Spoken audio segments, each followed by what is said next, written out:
ناظرین اکرام، ایک بہت ضروری مسئلہ میں آپ دوستوں کے سامنے بیان کرنا چاہتا ہوں کہ بہت سارے دوستوں کا یہ نظریہ ہے کہ جب تک اذانیں ہو رہی ہیں تب تک ہم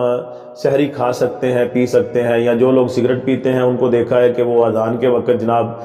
سگریٹ پی رہے ہیں، تو لوگ یہ سمجھتے ہیں کہ سحری کا وقت جو ہے وہ اذان کا وقت بھی سحری کا وقت ہی ہے، یعنی اس ٹائم بھی جب تک اذانیں ہو رہی ہیں تو آپ کھاتے پیتے رہیں، اس میں کوئی حرج نہیں ہے۔ یاد رکھیں کہ جب سحری کا وقت ختم ہوتا ہے تو پھر اس کے بعد نماز فجر کا وقت شروع ہو جاتا ہے۔ جب نماز فجر کا وقت شروع ہو جاتا ہے تو اب سحری کا وقت تو ختم ہو گیا، اب اذان چاہے تو 5 منٹ بعد ہو، 10 منٹ بعد ہو، 20 منٹ بعد ہو، تو اب جو ہے آپ کے لیے کھانا پینا، سحری کرنا یہ ہرگز جائز نہیں ہے۔ جو بھی اس وقت کھائے گا